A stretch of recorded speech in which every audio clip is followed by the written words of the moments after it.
Ecclesia అనే Greek పదానికి అర్థం ఏమిటంటే ప్రత్యేకించబడిన వారు అని భాషాంతరం. దాని యొక్క అర్థం ఏమిటంటే ప్రత్యేకించబడిన వారు. సంఘము అనగా ప్రత్యేకించబడిన వారు. ఎక్కడి నుంచి ప్రత్యేకించబడిన వారు అంటే లోకములో నుండి ప్రత్యేకించబడిన వారు ఉంటారు. లోకములోనే ఉంటారు వారు. లోకములో నుండి ప్రత్యేకించబడిన వారు, పాపము నుండి ప్రత్యేకించబడిన వారు. వీరు ప్రత్యేకించబడిన వారు కాబట్టి వీరు ప్రత్యేకముగా ఉండాలి. వీరి వేషధారణ, వీరి భాషలు, వీరి అలవాట్లు, వీరి ఆచారాలు, వీరి కట్టడలు ప్రత్యేకంగా ఉండాలి. అందుకనే ప్రభు మనల్ని ప్రత్యేకించాడు. God separated us from the sinful world అన్నాడు. పాపపు లోకము నుండి ఆయన మనలను ప్రత్యేకించాడు. దేవుడు మనలను ప్రత్యేకపరిచాడు కనుక మనము ప్రత్యేకంగా ఉండాలి. చాలామందికి లోకానికి వీళ్ళేంటి అసలు వీళ్ళు చేసే దగ్గర కానీ ఏ బొమ్మ ఏ విగ్రహం ఉండదేంటి అంటారు. మన దగ్గర ఏ విగ్రహము ఉండదు. మనము ప్రత్యేకంగా ఆరాధన చేసేవారు. అందుకని ప్రభు అన్నాడు ఆత్మతోనూ సత్యముతోనూ ఆరాధించాలి కానీ విగ్రహం పెట్టుకొని. కొంతమంది అడిగారు కూడా కనీసం సిలువైనా పెట్టుకోవాలి కదా. సిలువ దేనికి గుర్తు? శ్రమలకు గుర్తు. అది శాపగ్రస్తమైనది.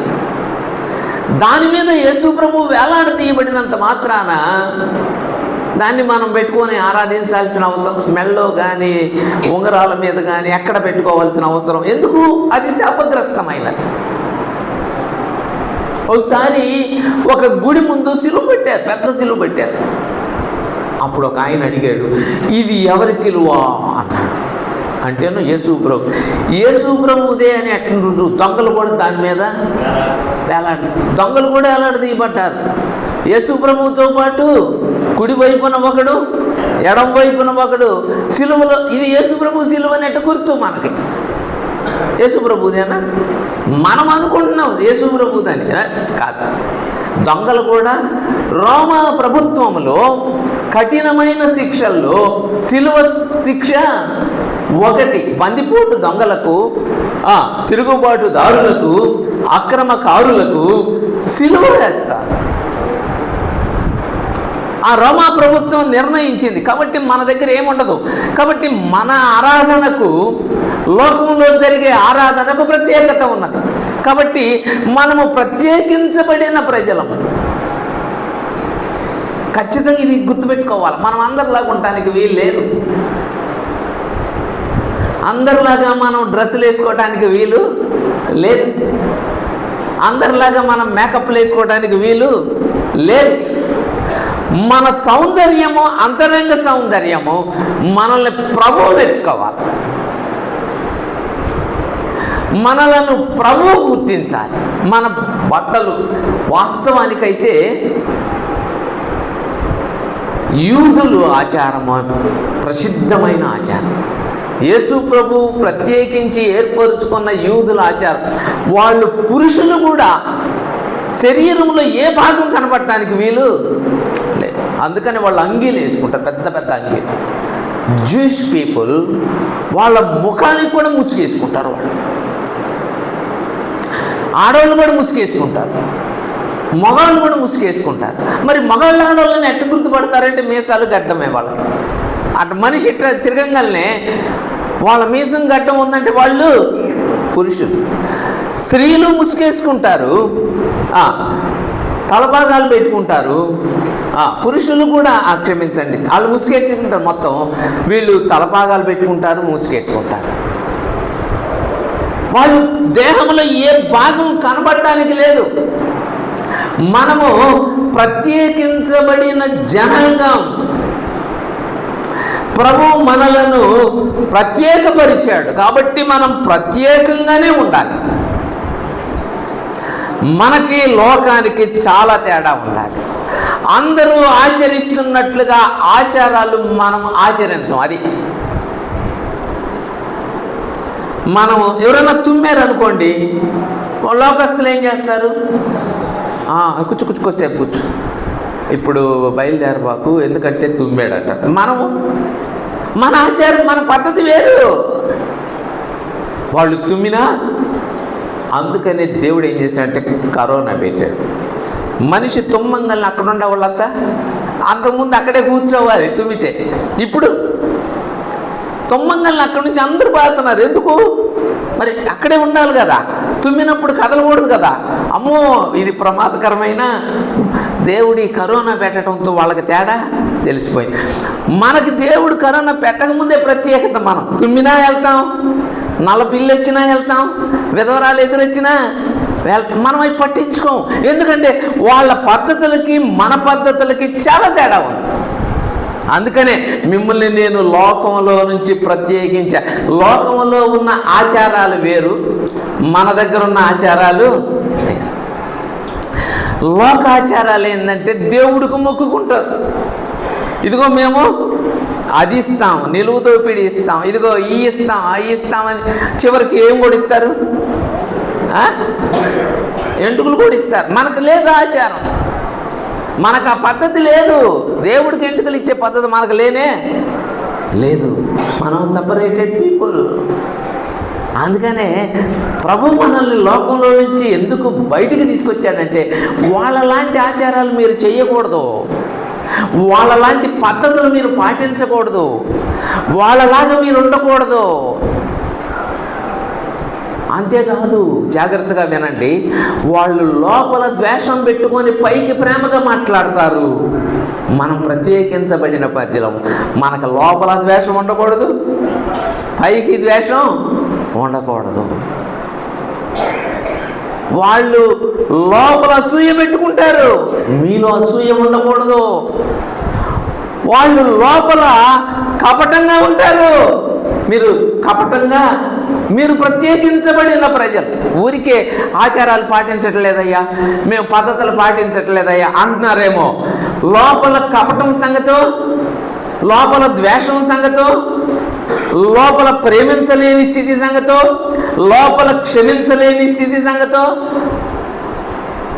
ఇవన్నీ లోపల ఉంటాయి. అవి ప్రభువు చూస్తాడు. పైకి బాగానే ఉన్నావులే, మంచి డ్రెస్ వేసుకున్నావు, నీట్గానే క్రైస్తవుల్లా కనబడుతున్నావు, బైబిల్ చేతిలోనే ఉందిలే, బట్ నీ లోపల మాత్రం నేను నిన్ను ప్రత్యేకించినట్టు నువ్వు జీవించటం లేదు.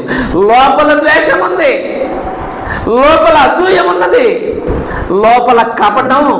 కపటం అంటే ఏంటి చెప్పండి? ఇది తెలుగు పదమే. లోపల ఉంటుంది, బయటికి ఒకలాగా, అదే కపటం అంటే. అందుకనే పేతురు రాసిన పత్రికలో అన్నాడు, చూడండి, సంఘం ప్రత్యేకించబడిన ప్రజల యొక్క విధానాన్ని పేతురు రాస్తూ, పేతురు రాసిన మొదటి పత్రిక 2వ అధ్యాయము మొట్టమొదటి వచనం, ప్రభు దయాళుడని మీరు ఆయనను టేస్ట్ చేసిన ఎడల, ఆయనంటే ఏంటో మీరు తెలుసుకున్న ఎడల, ఆయనంటే ఏంటో మీరు రుచి చూచిన ఎడల, సమస్తమైన దుష్టత్వమును, సమస్తమైన కపటమును, వేషధారణను, అసూయను, సమస్త దూషణ మాటలను మాని క్రొత్తగా జన్మించిన శిశువులను పోలిన వారై నిర్మలమైన వాక్యమును పాల వలన రక్షణ విషయములో ఎదుగు నిమిత్తము ఆ పాలను అపేక్షించుడి. సో మీరు అది తీసుకోండి, వాక్యం అనే పాలను తీసుకోండి, ఎక్కువగా వాక్యం అనే పాలను మీరు అపేక్షించండి. దానికి ముందు ఏం చేస్తారో తెలుసా? సమస్తమైన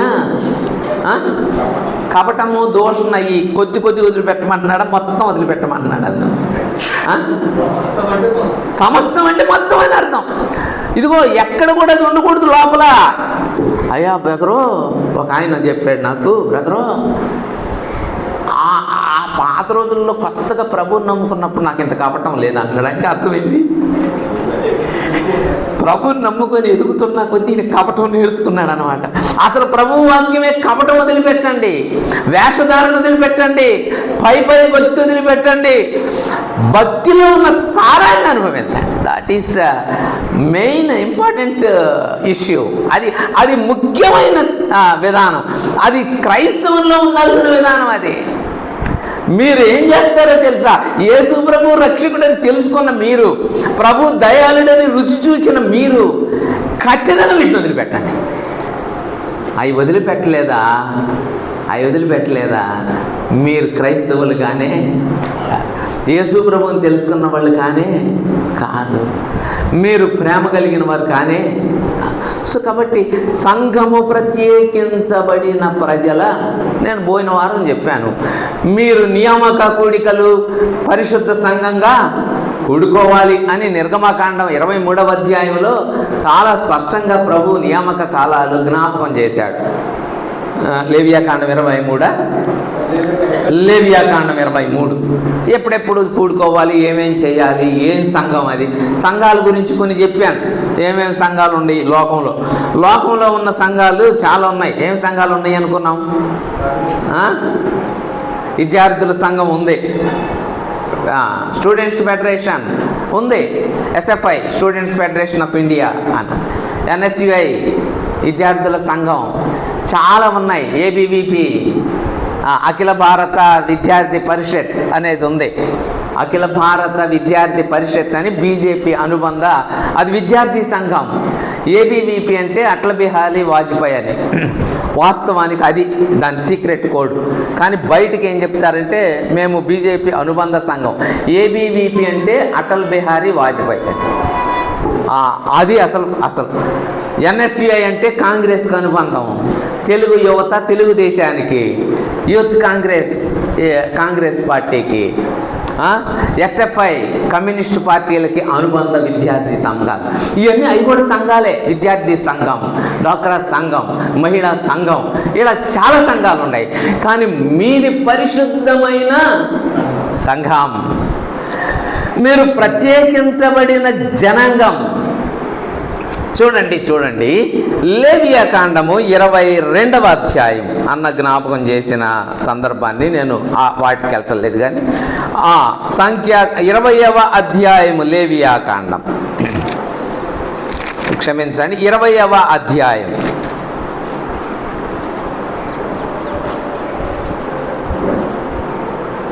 23వ వచనం, 20వ అధ్యాయము 23వ వచనం. నేను మీ ఎదుట నుండి వెళ్ళగొట్టుచున్న జనముల ఆచారములను బట్టి, మిమ్మల్ని నేను ప్రత్యేకించాను కాబట్టి మీరు జనముల ఆచారాలను అసలు పట్టించుకోకూడదు. వాళ్ళు అట్ట కదన్నా, వీళ్ళెట్ట కదన్నా, అసలు 3వ రోజే అత్తవారింటికి రిసెప్షన్కి వెళ్ళాలని ఎక్కడుంది? ఏ బైబిల్లో ఉంది? లేదు. మనం పెట్టుకున్నాం. పెళ్ళి ఈరోజు జరిగింది కాబట్టి ఒకరోజు గ్యాప్ తీసుకొని 3వ రోజు ఆడ పెట్టుకోవాలి, 5వ రోజు మళ్ళీ తిరిగి ఏడకి రావాలి, 7వ రోజు తిరిగి మళ్ళీ 10వ రోజు తిరిగి ఆడకి వెళ్ళాలి. అల్లుడు అటు ఇటు తిరిగి అత్తమూళ్ళు వీటిని తిని ఇవన్నీ ఎవరు పెట్టారు? కొంతవరకు అది మంచిదే, తప్పని నేను అంటలేదు. కానీ ఇంకో మాట చెప్పమంటారా? యూదుల ఆచారాలు, ముస్లిమ్స్ ఆచారాలు చాలా దగ్గరగా ఉంటాయి. వాళ్ళు పెళ్ళి అయిన తర్వాత పెళ్లి కొడుకుని పెళ్లి కూతుర్ని వదిలిపెట్టేస్తారు, ఒక ఇంట్లో పెట్టేసి వదిలేస్తారు. వాళ్ళు పట్టించుకోరు, వాళ్ళకి కావాల్సినవన్నీ ఇస్తారు. దేవుడు కూడా వివాహం అయిన తర్వాత 1 సంవత్సరం పాటు వాళ్ళని వదిలేసే, ఉద్యోగంలోకి చేర్చుకోకూడదు, సైనికుడిని మిలిటరీకి రమ్మని అనకూడదు. మనకు అట్లా లేదు. పెళ్ళి అవుతుంది సార్ అంటే అక్కడ యుద్ధం జరుగుతుంది, నువ్వు అర్జెంటుగా వెనక్కి యుద్ధంలోకి రావాలంటున్నారు. దేవుడు ధర్మశాస్త్రంలో, దైవ గ్రంథంలో చాలా స్పష్టంగా ఇచ్చాడు. 1 సంవత్సరం పాటు వాళ్ళని కదిలించకూడదు, వాళ్ళని వదిలేసేయాలి. భార్యాభర్తలు ఇద్దరు ఒకరినొకరు అర్థం చేసుకునేటట్టు వదిలేసేయాలి. మరి వాళ్ళకి పోషణ ఎట్లా? మీరే తల్లిదండ్రులు పోషించాలి వాళ్ళని 1 సంవత్సరం పాటు వాళ్ళని పోషించాలి. వాళ్ళకన్నీ మీరు సమకూర్చాలి. ఒకవేళ వాళ్ళిద్దరు కలిసి ఎక్కడికన్నా వెళ్ళినా ఎట్లా వెళ్ళినా వాళ్ళని వదిలే, అది దేవుని ధర్మం. అది ఆ ధర్మంలో మనోళ్ళు ఏం చేస్తున్నారంటే లోక పద్ధతుల్ని అనుసరిస్తూ ఉన్నారు. ఏమనుసరిస్తున్నారు? ఈ లోకాచారములు, ఈ నేను మీ ఎదుటి నుంచి వెళ్ళగొట్టిన జనముల ఆచారములను బట్టి మీరు నడుచుకొనకూడదు. ఎందుకు నడుచుకొనకూడదో అక్కడే చెప్పాడండి. అక్కడే చెప్పాడు 20వ అధ్యాయంలో. అసలు ఎందుకు అలాగ నడుచుకోకూడదు అని చెప్పాడంటే 20వ అధ్యాయంలో చూడండి 20 వారు అట్టి క్రియలన్నీ చేసిరి గనుక నేను వారి యందు ఏది వాళ్ళ సొంత ఆలోచనలు, ఇలా చేస్తే మంచిది అలా చేస్తే మంచిదని ఆచారాలు పద్ధతులు చేశారు కనుక వాళ్ళంటే నాకు అసహ్యం వేసింది. వాళ్ళల్లో నుంచి మిమ్మల్ని నేను ప్రత్యేకపరిచాను. ఎందుకు ప్రత్యేకపరిచాడు, ఎందుకు ఏర్పరచుకున్నాడో కింద చెప్పాడు 26వ వచనం. యెహోవా అను నేను బికాజ్ ఐఎమ్ హోలీ, నేను పరిశుద్ధుడను కనుక మీరు కూడా మీరు నా వారయ్యుండున్నట్లు అన్యజనుల్లో నుండి మిమ్మల్ని వేరుపరిచింది అందుకే, మిమ్మల్ని ప్రత్యేకపరిచింది అందుకే. వాళ్ళలాగా మీరు నడవకూడదు, వాళ్ళ ఆచారాలు లాంటివి చేయకూడదు, వాళ్ళ పద్ధతులు లాంటివి మీరు అనుసరించకూడదు. అందుకనే మిమ్మల్ని నేను ప్రత్యేకపరిచా. That is called ecclesia. ఆ పదానికి మిమ్మల్ని నేను నా వారై ఉండునట్లు ప్రత్యేకపరిచా. You are my people because I'm holy. నేను పరిశుద్ధుడిని గనక మీరు కూడా పరిశుద్ధులుగా ఉండాలి. అది నా ఆశ. దేవునికి ఎంత మంచి ఆశ. ఒక వ్యక్తి మంచి వ్యక్తిగా బ్రతకాలని గవర్నమెంట్లు ఎంత ప్రయత్నం చేస్తాయో, ఒక వ్యక్తి బాగా దొంగతనాలు చేయకుండా, అబద్ధాలు ఆడకుండా, మోసం చేయకుండా బ్రతకాలని ప్రభుత్వం వాళ్ళు ఆ పథకాలని ఈ పథకాలని, చదువుకి ఈ పథకం అని, ఉద్యోగానికి ఈ పథకం అని ఏదేదో పెట్టినా మనిషి దొంగతనం చేస్తూనే ఉన్నాడు, అబద్ధాలు ఆడుతూనే ఉన్నాడు, మోసం చేస్తూనే ఉన్నాడు. ఎందుకంటే లోపల అది బోల అసలు ఏది ఆ పాప స్వభావం పోల. ప్రభు అంటున్నాడు, మిమ్మల్ని నేను నా రక్తంతో కడిగి ప్రత్యేకించా, పాప స్వభావం తీసేసా. నేను పరిశుద్ధుడిని కనుక మీరు కూడా నా తర్వాత కొంచెం తక్కువ కేటర్ ఉండాలా, సేమ్ అట్లాగే ఉండాలా? సేమ్ నేను పరిశుద్ధుడిని కనుక మీరు కూడా పరిశుద్ధులుగా ఉండండి. అది నా ఆశ. మీరు పరిశుద్ధులగుటకే మీరు పిలువబడితిరి అని తెస్సలోనికైలకు రాసిన పత్రిక. పరిశుద్ధులుగా ఉండడానికే మీరు పిలువబడ్డారు. మీరు ప్రత్యేకించబడడానికి కారణం పరిశుద్ధత. దేవుడు ఎంత అసలు ఆయన ఆశది మీరు పరిశుద్ధంగా ఉండాలి. ఎక్కడ కూడా మీలో పాపం కనబడదు. లోక ఆచారం, లోక పద్ధతులు, లోక విధానాలు అవి అసలు కనబడకూడదు. ఈ లోకం అనే ఈ సముద్రంలో, ఈ కాలువలో బతికిన చేపలే ఉంటాయా, సచ్చినవి ఉంటాయా? చెప్పాలి. బతికినవి ఉంటాయా, సచ్చినవి ఉంటాయా? సముద్రంలో ఏమేమి ఉంటాయి చెప్పండి? బతికినవి ఉంటాయి. కానీ సచ్చినాటిని సముద్రం ఏం చేసిద్దో తెలుసా? బయట కొట్టేస్తూ ఉంటుంది, ఉంచుకోదు. ఒక బతికింది అయితేనే లోపల ఉంటుంది. మళ్ళా జ్ఞాపకం చేస్తున్నాను, నాగార్జున సాగర్ డ్యాములో 2 కాలువలు వదిలేరు అనుకోండి, అవి ఎంత ఉధృతంగా ప్రవహిస్తాయో తెలుసా? అయినా బతికిన చేప ఏం చేసి తెలుసా? బతికిన చేప ఎప్పుడు కూడా తన లైఫ్ టైం అంతా కూడా ఆ ఉరవడికి ఎదురు వెళ్తానే ఉంటుంది. చచ్చిపోయిన చేప ఏం చేసిద్దో తెలుసా? ఉరవడికి ఈ లోకంతో కొట్టుకుపోయే చేపలన్నీ చచ్చిన చేపలతో సమానం. ఈ ఆచారాలు, ఈ పద్ధతులతో కొట్టుకుపోయే అన్ని చచ్చిన చేపలతో సమానం. నువ్వు బ్రతికున్నావా? నువ్వు ఖచ్చితంగా ఏం చేస్తావు? లోకం అట్ట చెప్తుంది. అయినా అవి నేను ఆచరించనండి, ఆ పద్ధతులు నాకు వద్దండి, అవి చెయ్యనండి. చాలాసార్లు నేను చాలామందికి కూడా చెప్పాను. ఏమని చెప్పానంటే, మీరు దేవుడికి ఏమిస్తున్నారంటే ఏమిస్తున్నారు? ఎంటుకలు ఇచ్చేస్తున్నామయ్యా. ఎంటుకలు ఎందుకు? మళ్ళీ వస్తాయి కాబట్టి. దేవుడికి ఈ మళ్ళీ వస్తాయి కాబట్టి ఇచ్చి ప్రయోజనం ఏముంది? మీరు మళ్ళీ రాని పళ్ళు ఇవ్వండి. ఏమి పళ్ళు ఇస్తే రావయ్యి. ఒకసారి లాగి పడేసేటంటే డాక్టరు, ఇక మళ్ళీ కళ్ళు ఇవ్వండి. అవి చాలా శ్రేష్టమైనవి. అవి మాత్రం ఏమిస్తారు? ఈ మళ్ళీ వస్తాయి కాబట్టి. ఇవన్నీ ఆచారాలు మనం చేయట్లే. అవి ఎంతమంది చేస్తున్నారు గుర్తుపెట్టుకోండి. రేపు వస్తుంది ఒక పండగ వస్తుంది. ఏంటది? ఏం పండగ వస్తుందన్న? దీపావళి రాబోతుంది. క్రైస్తవుల విశ్వాసుల ఇళ్లలో బాంబు పేలిందా మీరు అన్యుల కింద లెక్క. గుర్తుపెట్టుకోండి. మీరు ప్రభుని అవసరం మనకెందుకయ్యి? మన ఇంట్లో కైలుగు పెట్టడానికి ఏం లేదయ్యి. అన్ని ఆచారాలు ఎందుకు? నరకాసురుడు చచ్చిపోయాడా మీ ఇంట్లో? అందుకని మీరు చేస్తుంది. అసలు ఎక్కడ ఉన్నాడు అసలు నరకాసురుడు? అసలు చరిత్రే లేదని మనం అనుకుంటుంటే వాళ్ళు ఎవరో కాల్చుకుంటుంటే నీకెందుకు ఆచారం? డబ్బులు దండగ చేసుకుంటున్నావు. అది ఎందుకే దేవుడు అంటున్నాడు, వాళ్ళు డబ్బులు తీసుకొచ్చి అనవు భలే రేటు కొండి అన్న బాంబులు అయినా తెచ్చా 1000 రూపాయలు కాల్చి అవతల పడేశాడు. 1000 రూపాయలు కాల్చి అవతల పడేశారు పిల్లలు. ఆ గంటే ఆనందం. ప్రభువులో ఉంటే నీకు ఎంత ఆనందం, ఎంత సంతోషం. ఆయన్ని ప్రేమిస్తే ఎంత సంతోషం.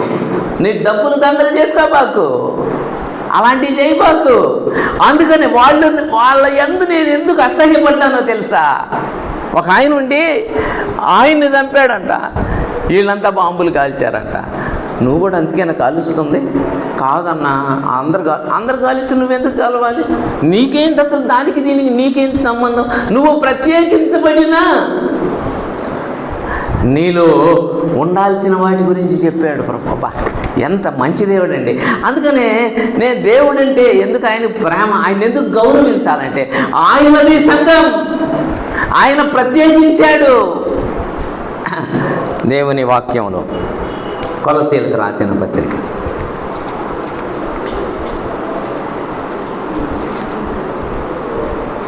కొలసీలకు రాసిన పత్రిక 182వ పేజీ, 183వ పేజీ. క్రొత్త నిబంధన గ్రంథం 182వ పేజీ, 183వ పేజీ, 18వ వచనం. సంఘము అను శరీరమునకు ఎవరు? ఇప్పుడు మళ్ళా చెప్పు.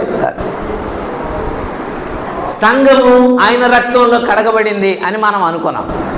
ఆయన ద్వారా కొనబడింది అనుకున్నాం. దేవుడు తన స్వరక్తం ఇచ్చి సంపాదించిన అనుకున్నాం. పోయిన వారమే చెప్పుకున్నాం. మధ్యలో ఒక వారం గ్యాప్ వచ్చింది కనుక మళ్ళీ మర్చిపోయి ఉంటారు అనుకుంటున్నా. నేను మర్చిపోను అన్న వాళ్ళు ఉండారులే, కొంతమంది మర్చిపోయే వాళ్ళు ఉన్నారు. అంటే ఇంటికి వెళ్ళి నాకు మర్చిపోవటం కాదు, అసలు ఎక్కడి నుంచే మర్చిపోయిపోతాం. ఆ కేటగిరీ చాలామంది ఉంటారు. ఎవరు అసలు ఏం చెప్పాడు? నేను ఇంటిలోకి వెళ్ళగానే మా పిల్లల్ని అడుగుతా, ఈరోజు ఏం చెప్పానమ్మా అని. వాళ్ళు ఆలోచిస్తూ ఉంటారు. ఏంది మీరు విన్నారు కదా అంటే నాకు అది ఒక కొంచెం ఆలోచిస్తా. మా పిల్లల్ని అడుగుతా, ఏం చెప్పాను నేను ఈరోజు? బాగుందా వాక్యం అంటే? ఏం చెప్పాడు ఈరోజు డాడీ అంటే ఇక్కడి నుంచి మెట్లు ఇక్కడికి ఎంత దూరం ఉంటుందో కింద రూమ్కి మాకు చాలా దగ్గర. అంటే మీరు కొంచెం దూరం కాబట్టి ఇంకా ఎక్కువ మర్చిపోతారు. దగ్గర వాళ్ళు మర్చిపోతుంటే దూరం వాళ్ళు ఎందుకు మర్చిపోవాలి అంటారేమో. సరే మంచిది, మర్చిపోబాకండి. సంఘము దేవుడు రక్షించింది, ప్రత్యేకపరిచింది, తన స్వరక్తం ఇచ్చి సంపాదించింది సంఘం. ఆ సంఘానికి, ఆ సంఘం అంటే మళ్ళీ చెప్తున్నాను, ఆ సంఘం అంటే ఎవరంటే పరిశుద్ధులుగా ఉండడానికి పిలువబడిన వారు అని కొరింథీ పత్రిక మొదటి అధ్యాయం 2వ వచనంలో తీయన అవసరం లేదు. పరిశుద్ధులుగా ఉండుటకును దేవుని సంఘం అనగా కొరింథీలో ఉన్న దేవుని సంఘం అనగా పరిశుద్ధులుగా ఉండడానికి పిలువబడిన వారు. పరిశుద్ధులుగా ఉండడానికి పిలువబడిన వారే సంఘం. వాళ్ళు తప్పనిస్తే ఇంకా సంఘాలు ఏవి కూడా బయట సంఘాలు ఏవి. ఆ బయట సంఘాలకు ఒక పేరు పెట్టాడు దావీదు గారు. దావీదు బయట సంఘాలకు ఒక పేరు పెట్టాడు, మిగిలిన సంఘాలన్నిటికీ ఒక పేరు పెట్టాడు. అదేమి సంఘమో తెలుసా? కీర్తన గ్రంథం 26వ అధ్యాయం. దావీదు ఒక పేరు పెట్టాడు ఆ సంఘాలకు. ఆ సంఘాలన్నింటినీ ఒకే మాటతో వదిలేశాడు. 26వ అధ్యాయము 5వ వచనం అనుకుంటున్నాను.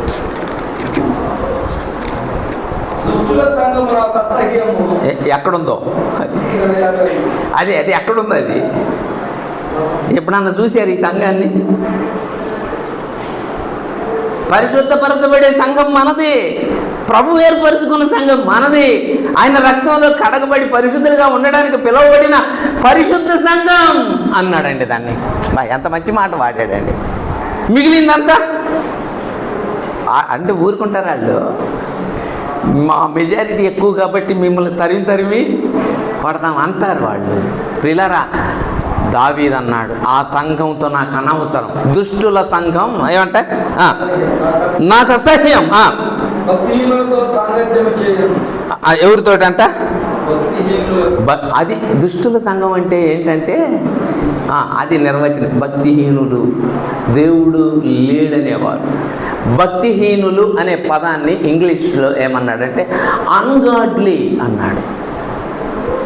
దుష్టుల సంఘం, భక్తిహీనుడు, భక్తి లేనివాడు, దేవుడు లేనివాడు, దుష్టుల సాంగత్యం, దుష్టుల సంఘం అన్నాడు. మనదు పరిశుద్ధ సంఘం, ప్రభువు రక్షించిన సంఘం, ఆయన రక్తంలో కడగబడిన సంఘం, పరిశుద్ధులుగా ఉండడానికి పిలువబడిన సంఘం. ఇది దేవుని సంఘం. మిగిలిందంతా కూడా అన్న నేను కొద్దిసేపు దీంట్లో ఉంటానన్నా, అప్పుడప్పుడు పని మీద దాంట్లోకి వెళ్తానన్నా, మళ్ళీ ఆదివారం రాగానే దాంట్లో నుంచి ఈ సంఘంలో పరిశుద్ధ సంఘంలోకి వస్తానన్న. ఎందుకంటే రొట్టె విరవాలి, ద్రాక్షారసం తీసుకోవాలి. అప్పుడప్పుడు దీంట్లో ఉంటాను, అప్పుడప్పుడు ఎప్పుడెప్పుడు ఆదివారం రోజు దీంట్లో ఉంటా, సోమవారం నుండి శనివారం దాకా దేంట్లో ఉంటాడు.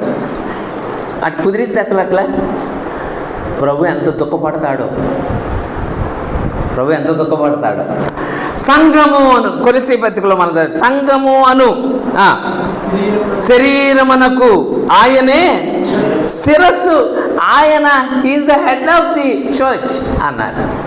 God is head of the church అంటే సంఘమునకు, చర్చ్ అంటే బిల్డింగ్ కాదు, అలాగ ఆలోచన చేయబాక. సంఘము అంటే పరిశుద్ధులకు ఆయన శిరస్సు, పరిశుద్ధులకు ఆయన శిరస్సు.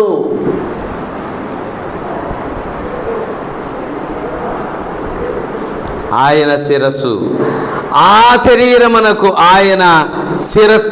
సంఘమును శరీరమునకు ఆయన శిరస్సు. శిరస్సు అంటే మిగిలిన బాడీ అంతా ఎవరు చెప్పండి? ఎవరు? సంఘమే. ఈ చెయ్యి బాగా నొప్పిగా ఉందనుకోండి, చెయ్యి ఒక్కటే బాధపడిద్దా? మనిషి అంతా బాధపడతా ఉంటాడా? ఆలోచన, తల కూడా ఆలోచిస్తూ ఉంటుంది, మో చెయ్యింది నొప్పిగా ఉంది, వంగట్లేదు, లేకపోవట్లేదు. అంటే బాడీ అంతటికి బాధేనా? దానికేనా? ఏలు ఇరిగింది అనుకోండి, ఏలుకు ఒక్కదానికి బాధ కాదు, శరీరం అంతా బాధ. అంటే నీలో ఎక్కడ లోపం ఉన్నా సరే సంఘానికి అంతటికి బాధే అది. అది క్రీస్తు శిరసయ్యున్న క్రీస్తుకు కూడా బాధే. నేను రక్షించుకొని నా శరీరంగా వీళ్ళని ఏర్పరచుకుంటే వీళ్ళు ఏంటి ఇలా ప్రవర్తిస్తున్నారు అని ఎంత బాధపడతాడో ఆయన, ఎంత బాధ. ఆయన శిరస్సుగా ఉన్నాడు. ఈ శిరస్సే లేకపోతే, జాగ్రత్తగా వినండి, ఈ శిరస్సు లేకపోతే ఈ బాడీకి అడ్రస్ ఉండదు. గుర్తుపెట్టుకోండి, ఈ శిరస్సు లేకపోతే బాడీకి, ఆ బాడీ ఒకటి దొరికింది కానీ అన్న తల లేకపోయేలేక గుర్తుపట్టలేకపోతున్నాం అన్నది ఎవరి బాడీయో ఏందో, ఏ ఊరిదో, అదే శిరస్సు ఉందనుకోండి, ముఖం ఉందనుకోండి, ఈ అబ్బాయి పలానా స్థలానికి సంబంధించిన అబ్బాయి, చూడండి రైల్వే స్టేషన్ నుంచి కింద పడతారు ట్రైన్లో నుంచి, వాళ్ళని చూసి వీళ్ళు బీహార్ వాళ్ళలాగా ఉంటారని ముఖం చూడంగానే వీళ్ళు బీహార్ వాళ్ళలాగా ఉంటారు. అదే తల లేదనుకోండి, without head there is no recognition to the body, because body recognise చేయబడడానికి కేవలం తలే కారణం. ఈ తల ఎవరు? సంఘానికి శిరస్సు ప్రభువే. జాగ్రత్తగా వినండి. ఎఫెసీయులకు రాసిన పత్రిక 5వ అధ్యాయం 29వ వచనం. శరీరమును ద్వేషించు వాడెవడూ లేడు గాని ప్రతివాడు దాన్ని పోషించి సంరక్షించుకొనును. మనము క్రీస్తు శరీరమునకు అవయవములమై ఉన్నాము గనుక అలాగే క్రీస్తు కూడా సంఘమును పోషించి శిరస్సు బాడీని ఏం చేస్తుంది? సంరక్షిస్తుంది, పోషిస్తూ ఉంది. అంటే ఇప్పుడు బాడీకి ఆకలి అవుతుంది, అన్నం తినాలా? ఎటు నుంచి తినాలి? నోట్లో నుంచి తినాలి. నోరు ఎక్కడుంది? శిరస్సులో ఉంది. మనం ఏదైనా చూడాలి, ఎక్కడుంది? కళ్ళు శిరస్సులోనే. ఎదురుగా ట్రైన్ వస్తుంది, ఇప్పుడు తప్పుకోవాలా? ఈ శిరస్సు లేకపోతే, ఈ కళ్ళు లేకపోతే బాడీ తప్పుకోలేదు. బాడీలో ఇంకొకటి, శిరస్సులోనే అసలు బ్రెయిన్ ఉంది. అస్సలు పవర్ పాయింట్ అక్కడే ఉంది. మొత్తం పవర్ పాయింట్ అంతా బ్రెయిన్ కంట్రోల్ చేస్తున్నావు. నువ్వు పక్కకు రా ఇప్పుడు అర్జెంటుగా అంటది అన్నమాట ట్రైన్ వస్తున్నప్పుడు. ఆ బాడీకి తెలియదు. బాడీ అంతా ఈ శిరస్సు లేకుండా 2 చేతులు చాలా పొడవుండయి అనుకోండి, ఉపయోగం ఉందంటావా? అయితే ఏం ఉపయోగం లేదు. ఈ శిరస్సు ఉంటేనే, చిన్న చేతులైనా చిన్న కాళ్ళైనా పర్వాలేదు, కానీ ముఖ్యంగా ఏముండాలి? మనం ఏదైనా వినాలన్నా చెవులు ఉండాలి. చెవులు ఎక్కడుండే? అందుకని అసలు ఈ బాడీ అంతటికి, ఈ సంఘానికి అంతటికి హెడ్ ఆయనే. జ్వరం వచ్చింది, టాబ్లెట్ వేసుకోవాలి. ఎటు నుంచి వేసుకోవాలా? నోట్లో నుంచి. నోరు ఎక్కడుంది? అంటే నీ బాడీకి పోషిస్తున్నాడు, సంరక్షిస్తున్నాడు ఈ శిరస్సు. He is the head of the church. యేసుక్రీస్తు ప్రభువే. ఆయనకు నీ జీవితంలో ఆధిపత్యం లేకపోతే, ప్రభువా నేను నీ సంఘంలో ఒక సభ్యుణ్ణి, నేను ఒక చెయ్యినో, నేను ఒక కాలునో, నేను ఒక అవయాన్నయ్యా, అంతేగాని నాలో ప్రాముఖ్యత ఏమీ లేదయ్యా. ప్రభువా అసలు ప్రాముఖ్యత అంతా ఆయనకే. అన్నిటిలో ఆధిపత్యం, అన్నిటిలో అధికారం. ఆయనే ఈ శరీరం అనే సంఘమును పోషిస్తున్నాడు, ఆయనే నడిపిస్తున్నాడు, ఆయనే సంరక్షిస్తున్నాడు. అంటే అర్థం ఏంటంటే రోడ్డును పోతున్నావు, ఎదురుగా బస్సు వస్తుంది. ఇప్పుడు నువ్వు పక్కగా తప్పుకోమని ఎవరు చెప్పాలా? డాక్టర్ గారు ఎవరు చెప్పాలండి? Brain should say. ఏమని చెప్పాలో తెలుసా? పక్కరా అనాలి. అనగానే కాళ్ళకు కూడా చెప్పింది అనమాట, కాళ్ళు పక్కకు నడువని. అప్పుడు ఈ బ్రెయిన్ చెప్పినట్లుగానే ఈ కాళ్ళు పక్కకు వస్తాయి, మనం పక్కకు వస్తాం. బ్రెయిన్ చెప్పకపోతే, బ్రెయిన్ డెడ్ అయిపోయిన తర్వాత ఆ మనిషి ఇంకా దేనికి? మళ్ళీ అవయవాలన్నీ కొట్టుకుంటున్నాయి, ఆ గుండె కొట్టుకుంటుంది, ఊపిరితిత్తులు గాలి పీల్చుకోవడం అన్నీ అయిపోతున్నాయి, కానీ బట్ బ్రెయిన్ ఈజ్ డెడ్. ఆయనకు ఉపయోగం లేదు, ఆ బాడీతో ఉపయోగం లేదు. ఎంత డబ్బులు వాడినా, ఎంత ఖర్చు పెట్టినా ఆ బాడీకి పనికిరాదు. కాబట్టి బ్రెయిన్ చాలా కంట్రోల్ చేస్తాను. బ్రెయినే చెప్తుంది రక్తాన్ని పంపించమని, అన్ని అవయవాలకి బ్లడ్ సర్క్యులేషన్ చేయమని ఎవరు చెప్తారో తెలుసా? ఈ బ్రెయిన్ డెడ్ అయిపోయింది అనుకోండి, చాలా ప్రాబ్లం అవుతుంది. డైజెషన్ కూడా బ్రెయిన్ చెప్పాలా. ఆ ఆమ్లాలు బయటికి రావాలన్నా, ఆ అన్నం అరగటానికి ఆమ్లాలు బయటికి రావాలన్నా, ఈ క్షారాలు బయటికి రావాలన్నా బ్రెయిన్ ఆర్డర్ ఇస్తేనే. బ్రెయిన్ తలలో ఉంది. ఈ తలే ప్రభువైన యేసుక్రీస్తు. ఆయనకు ప్రాముఖ్యత ఇవ్వాలి నీ జీవితం. ఇప్పుడు మళ్ళీ కొలస్సీ పత్రికలోకి వెళ్ళిపోతాం. ముగిస్తున్నాను. 1వ అధ్యాయం 24వ వచనం. ఇప్పుడు నీ కొరకు నేను అనుభవించుతున్న శ్రమయందు సంతోషించుచు సంఘమును ఆయన శరీరము కొరకు. సంఘము అను ఆయన శరీరం, ఆయన శరీరం. అది సంఘం అనేది ఏంటో చెప్పండి. నువ్వెవరు అనుకుంటున్నావు? ఎవరు అనుకుంటున్నావు? యేసుక్రీస్తు ప్రభు శరీరం. తలేమో యేసు ప్రభు, బాడీ అంతా నువ్వు. ఈ చెయ్యి నాకు చెప్పకుండా ఏమైనా చేసిద్ది అంటారా? నాకు తెలియకుండా ఏం చేయడానికి వీలు లేదు. చెయ్యి తెగి కింద పడింది అనుకోండి, ఏం ఉపయోగం లేదు. చెయ్యి తనంతటి తానేమీ చేయలేదు. Head control. అట్లయితే యేసుక్రీస్తు ప్రభు తల అయితే, ఆయన శిరస్సు అయితే, ఆయన నీకు ఆజ్ఞాపిస్తుంది దాని ప్రకారం చేయగలుగుతున్నావు. నీ సొంతగా చేస్తున్నావు. నీ సొంతగా చేస్తున్నావంటే అది నిజంగా వినడానికి సోచిని. మన చెయ్యి, మన ఏలు ఏది మనం చెప్పినట్టు చేయదు. తల బ్రెయిన్లో ఏమైతే ఆలోచన వచ్చింది దాని ప్రకారం చేయడానికే ఉంది. కాబట్టి తల చాలా ప్రాముఖ్యమైంది. శరీరమును సంఘమును ఆయన శరీరము కొరకు క్రీస్తు పడిన పాటలో కొదువైన వాటిని అబ్బా, ఈ మాట నేను చాలాసార్లు ఆలోచించి చేస్తా ఉంటే, క్రీస్తు సంఘము కొరకు నా శరీరమందు ఏమైనా కొద్దిగా ఉంటే వాటిని నేను నెరవేర్చడానికి ఇష్టపడుతున్నాను. అట్లయితే క్రీస్తు సంఘం కొరకు పౌలు గారు ఇన్ని శ్రమలు అనుభవిస్తుంటే, క్రీస్తు సంఘం కొరకు తన శరీరంలో కూడా, అసలు పౌలు గారే సంఘంలో ఒక సభ్యుడు. అంతేనా? పౌలు గారు యేసు ప్రభువు ద్వారా రక్షించబడిన సంఘంలో ఒక అవయవం. ఆయన పౌలు గారే సంఘ శరీర అవయవాల్లో ఆయన ఒక భాగం. ఆయన క్రీస్తు సంఘం కొరకు మళ్ళీ నేను కూడా శ్రమ పడుతున్నా. అంటే చూడండి, ఆ అవయవం ప్రభు పని కోసం నేను కష్టపడుతున్నాను, నేను శ్రమ పడుతున్నాను. యేసు ప్రభు కోసం ఎంత శ్రమ పడుతున్నావు నువ్వు? అసలు సంఘం కోసం ఎంత శ్రమ పడుతున్నావు? సంఘం క్షేమం కొరకు నువ్వు ఎంత ప్రయాసపడుతున్నావు? 9ంటికి రమ్మంటేనే చాలా కష్టం వేస్తుంది నీకు. నువ్వేం కష్టపడుతున్నట్టు అసలు దేవుని సంఘం కోసం? సంఘం కోసం కష్టపడిన వాళ్ళందరూ కూడా సంఘంలో అవయవాలుగా పనికిరారు. టయానికి కూడికి రెండంటేనే మీరు రాలేని వాళ్ళు, మీరు సంఘం కోసం ఏం కష్టపడతారు? ఇక్కడ దేవుని శరీరం కోసం ఏం కష్టపడతారు? పౌలు గారు అంటున్నాడు, ఆయన సంఘం కోసం పడిన పాటల్లో ఏదైనా కొదువైనవి ఉంటే, అసలు యేసు ప్రభు ఏమి కొదువు చేయలేదు. సంఘం కోసం తన ప్రాణాన్ని పెట్టాడు, తన రక్తాన్ని కార్చాడు, తను మరణించాడు.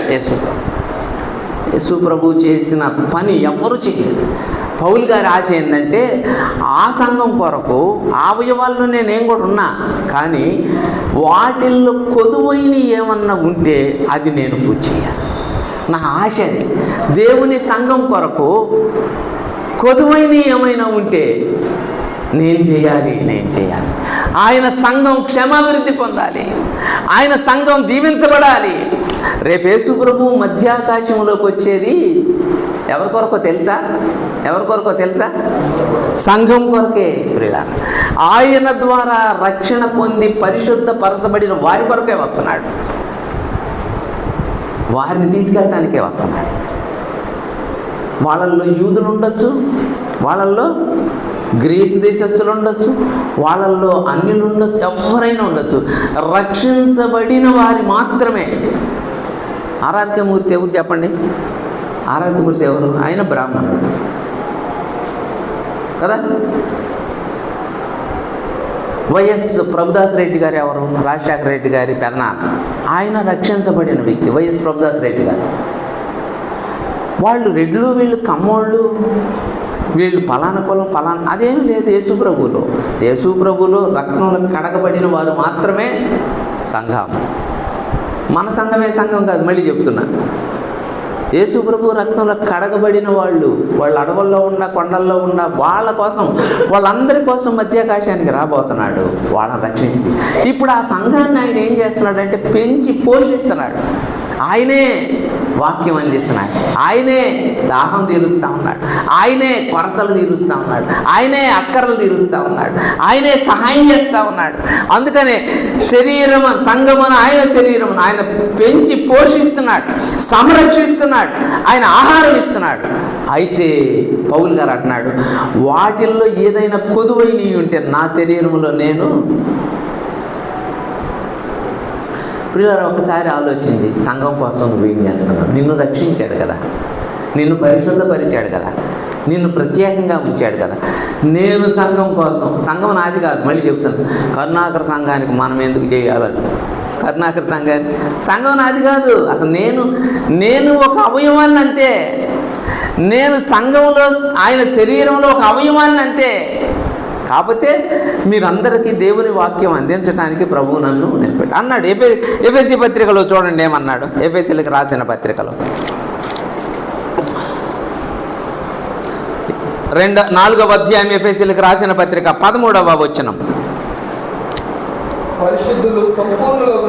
పరిశుద్ధులు సంపూర్ణులగునట్లు. క్రీస్తు శరీరం అంటే ఇప్పుడు చెప్పండి మళ్ళీ. సంఘం. క్రీస్తు శరీరం అనగానే మనకేం రావాలంటే సంఘం. క్రీస్తు శరీరము క్షేమాభివృద్ధి పొందినట్లు పరిచర్య ధర్మం జరుగుటకు ఆయన కొందరిని అపోస్తలుగాను, కొందరిని ప్రవక్తలుగాను, కొందరిని సువార్థికులుగాను, కొందరిని కాపర్లుగాను, ఉపదేశకులుగాను ఆయన నియమించింది. కొందరిని వాక్యం చెప్పేవాళ్ళుగా, కొంతమంది పాటలు పాడేవాళ్ళుగా, కొంతమంది పరిచర్య చేసేవాళ్ళుగా ఆయనే నియమించాడు. అంతేగాని నేను వాక్యం చెప్పగలను కాబట్టి నిలబడలేదు నేను ఇక్కడ. ఆయన ఉన్నాడు, ఇచ్చాడు అవకాశం, వాక్యం చెబుతున్నాను. నన్ను కూర్చోమంటే కింద కూర్చుంటే ఏముంది. నేనే ఆయన శరీరంలో నేను ఒక అవయవాన్ని. కాకపోతే సంఘము ఆయన శరీరము క్షేమాభివృద్ధి పొందడానికి కొందరిని ప్రవక్తలుగాను, కొందరిని అపోస్తలుగాను, కొందరిని కాపర్లుగాను, కొందరిని ఉపదేశకులుగాను. కాపరంటే గొర్రెలు కాపరే. వాచ్మెన్ కాపరి అంటే వాచ్మెన్ అంటే సంఘాన్ని వాచ్ చేసేవాడు. సంఘం ఎలా ఉంది, ఎంతమంది వస్తున్నారు, ఎవరెవరు రొట్టెలో పాలు పొందారు, ఎవరెవరు ఆరాధన చేస్తున్నారు, ఎవరు బాప్తిజం పొందాలి, ఎవరు ఇవన్నీ వాచ్ చేసేవాడు. కొందరి సువార్థికులుగా దేవుని వాక్యం చెప్పావు, కొందరు ఉపదేశకులుగా బైబిల్ స్టడీ తీసుకునేవాళ్ళుగా. ఉపదేశకులు అంటే ఉపదేశం చేసేవాడు. ఉపదేశి అనే పదం కూడా ఉంటుంది ఆర్సీఎంలో. ఉపదేశం చేసేవాడు. ఉపదేశం చేసేవాళ్ళు అంటే ఇదిగో దేవుని బిడ్డలు ఎలా ఉండాలి, ఎలా ఉండాలి, ఎలా నడుచుకోవాలని చెప్పగలిగేవాడు. సువార్థికులు అంటే యేసు ప్రభు ప్రేమను తెలియజేసేవాడు. ప్రవక్తలు అంటే యేసు ప్రభు చెప్పింది, దేవుడు చెప్పింది ప్రజలకు చెప్పేవాడు. వీళ్ళే ప్రవక్తలన్నా వీళ్ళన్నా ఒకటే. అపోస్తలులు అంటే యేసు ప్రభు శిష్యులు. ఇవన్నీ కూడా ఎందుకు ప్రభు ఏర్పరిచాడంటే ఆయన శరీరము క్షేమాభివృద్ధి, ఆయన సంఘము క్షేమాభివృద్ధి పొందడం. మనం అందరం సంఘంలో అవయవాలమే. నీకు పని ఇచ్చాడు దేవుడు, నాకు పని ఇచ్చాడు. నిన్ను రక్షించాడు, నన్ను రక్షించాడు. నీవు బాధ్యుడివే, నేను బాధ్యుడివే. ప్రభు దగ్గరికి వెళ్ళి నాకు నిలబెడతాడు రేపు. సంఘంలో ఉన్నావా నువ్వు? ఉన్నాను ప్రభువా. సంఘం కొరకు నువ్వేం చేసావు అంటాడు రేపు. ఎవరి కొరకు? నా సంఘం కొరకు నువ్వేం చేసావు? నేను నీ కొరకు రక్తం కార్చాను, నిన్ను రక్షించాను, నా సంఘంలో నిన్ను సభ్యుడిగా సభ్యురాలుగా ఉంచాను. నా సంఘం కోసం నువ్వేం చేసావు? నాకు తెలియలేదు ప్రభువా. నా సంఘం కొరకు నీ టైం ఎంత వెచ్చించావు నా కోసం? నా సంఘం కొరకు నీ డబ్బులు ఎంత వెచ్చించావు? నా సంఘం నాది, కరుణాకరది కాదు, నోవా డాక్టర్ది కాదు, సతీష్ కుమార్ది కాదు, షాలేమరాజుది కాదు. సంఘం ఎవరిది కాదు. వాళ్ళు ఊరికే అధ్యక్షులు కూడా నడిపిస్తున్నారు అంతే. కానీ సంఘమును శరీరము క్రీస్తు ప్రభువుది. ఆయనే దాని కొరకు రక్తం కార్చినవాడు, ఆయనే దాన్ని పెంచి పోషిస్తున్నవాడు, ఆయనే సంరక్షిస్తున్నవాడు. ఆ సంఘములో నీవు సభ్యుడు అయితే సంఘం కొరకు నువ్వెంత పని చేస్తున్నావు? ఆరాధన అయిపోయింది కాబట్టి ఇంకింటికి వెళ్ళిపోయి మళ్ళీ కదిలిచ్చేవాళ్ళు లేరు అంటున్నావా? సంఘం కోసం నువ్వేం ప్రయాసపడవా? ప్రభు లెక్క అడిగితే రేపు అడుగుతాడు, ఖచ్చితంగా అడుగుతాడు ఆయన.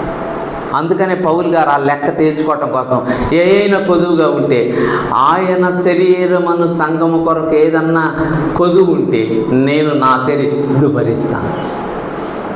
అన్నీ విడిచిపెట్టాడు, చదువు విడిచిపెట్టాడు, తన ధర్మాన్ని విడిచిపెట్టేశాడు. యేసు ప్రభువుని గురించి ప్రకటిస్తా వెళ్ళిపోతున్నాడు. ఇంకా ఏమైనా కొదువు ఉంటే ఆ కొదువులు నేను భరిస్తాను. మరి అట్లయితే నువ్వు సంఘం కొరకు వచ్చే అవసరతల్లో కొదువుల్లో నీ వంతు ఏంటి? ఏం చేస్తున్నావు అసలు? ఏం చేస్తావు? పిల్లరా, ఈ సంఘాన్ని గురించి మాట్లాడతామంటే దేవుని సంఘము సంపూర్ణంగా ఉండాలి, దేవుని సంఘము పరిపూర్ణంగా ఉండాలి. ఆ మాటలు చాలా వాడాడండి. చూడండి 16వ వచనం 4వ అధ్యాయం. ఆయన ఎవరైనా, ఆయన అనగానే కొత్త నిబంధనలో మీకు ఎక్కడైనా సరే ఆయన అనగానే 99% ప్రభు అయిన యేసుక్రీస్తు వారే. ఆయన అనే పదం యేసు ప్రభు వారికే వాడబడిందండి చాలాసార్లు. 99.99% అంటే 0.001% ఎక్కడో తండ్రి అయిన దేవునికి వాడబడింది. ఆయన అనే పదము ప్రభు అయిన యేసుక్రీస్తు వారికి. ఆయన శిరస్సు అయి ఉన్నాడు, ఆయన నుండి సర్వ శరీరము చక్కగా అమర్చబడి తమలో ఉన్న ప్రతి అవయవము తన పరిమాణము చొప్పున పని చేయుచుండవలెను. ప్రతి కీలు వలన కలిగిన బలము చేత ప్రేమయందు తన కలుగ చేసుకొనుచున్నది అన్నాడండి. 25వ వచనం. కాబట్టి 25వ వచనం 4వ అధ్యాయం. మనము ఒకరికొకరము అవయవములో ఉన్నాము గనక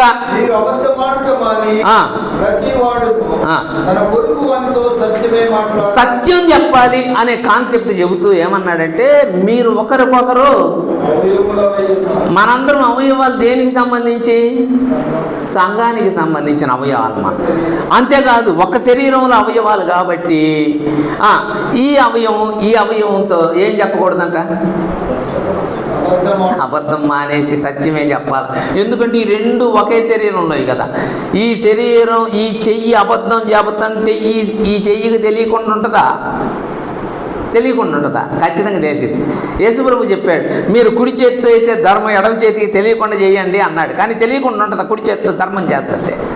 కుడి చేతితో నువ్వు 5 రూపాయలు ఇస్తున్నావా, 10 రూపాయలు ఇస్తున్నావా, రూపాయి ఇస్తున్నావా అనేది ఇచ్చే ఈ చేతికి ఒక్కదానికి తెలిసింది, ఈ చేతికి కూడా తెలిసిద్దా? ఏం మాట్లాడతలా మీరు? ఒక ధర్మం చేస్తుంటే ఈ చేతితో ఇస్తుంటే ఈ చేతికి తెలియకుండా ఉంటుందా? మీరు ఒకరికొకరు అవయవాలు కాబట్టి మీరు ఒకళ్ళొకళ్ళు అబద్ధం ఆడబాకండి.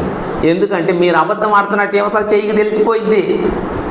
మీరు అబద్ధం ఆడుతుంటే ఈ చెయ్యి చేసే తప్పు ఈ చెయ్యికి తెలిసిపోద్ది, ఈ కాలు చేసే తప్పు ఈ కాలుకి తెలిసిపోద్ది. ఏ అవయవం తప్పు చేస్తున్న బాడీ అంతటికి ఎక్కడ నొప్పి వచ్చినా శరీరానికి అంతా తెలిసినట్టే. మీరు ఒకరికొకరు అవయవాలు కాబట్టి మీరు అబద్ధం ఆడటమా అని సత్యమే. మీరు ఒకే శరీరంలో అవయవాలు. నేను ఎవ్వరికి తెలియకుండా చేశానన్నా. ఏం చేసావు? చాలా గొప్పగా ఫీల్ అవుతారనమాట. నువ్వు చేసేదంతా బయటికి జనానికి ఊరికినే చాలామంది అనుకుంటారు, కన్నన్న వాళ్ళకి ఏం తెలియదులే.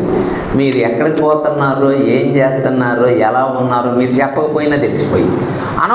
అన్నాడు కనపడ్డాడు అన్నాడు వేరే వాడు. అక్క అక్కడ కనపడింది ఏంది అంటారనమాట. ఎవరు? కనపడిందమ్మా, మనకు చెప్పలేదులే అంటా నేను.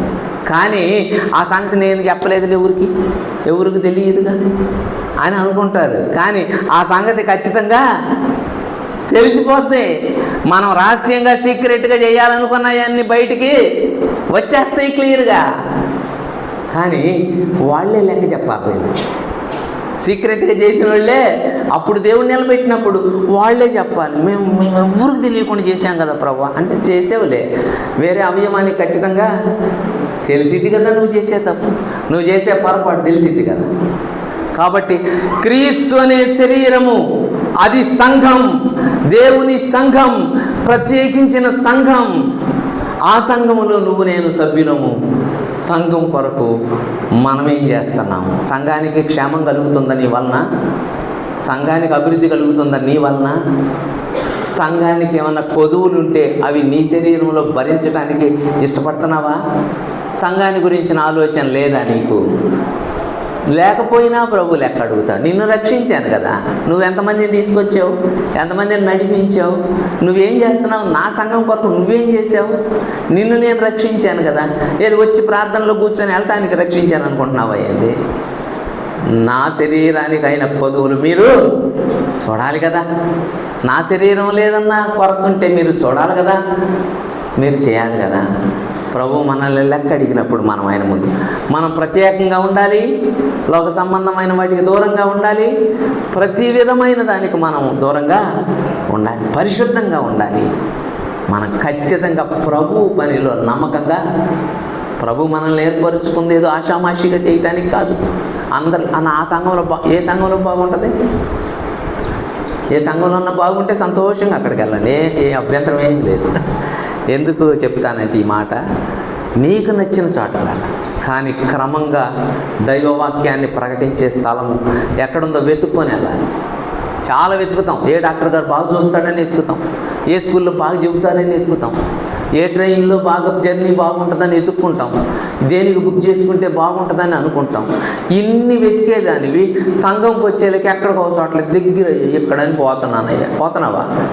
అక్కడికి పోతున్నాను, అక్కడ బాగుంటుందని పోతున్నానయ్యా. దిగేదాకా లోతు తెలిసిదా తెలియదా? దిగిన తర్వాత కానీ లోతు తెలియదు. అప్పుడు అనుకుంటాం అన్నమాట, పొరపాటున ఏడు అడుగు పెట్టాను ఆయన, చాలా నష్టపోయానన్నా. పిల్లరా, ప్రార్థన చేద్దాం. సంఘము దేవుని శరీరం. సంఘానికి నువ్వు చేయాల్సింది నువ్వు చేయాలి, నేను చేయాల్సింది నేను చేయాలి. మనమందరం కూడా క్రీస్తు శరీర అభివృద్ధి కొరకు మనం పాటు ప్రార్థన చేద్దాం. ప్రార్థన చేద్దాం.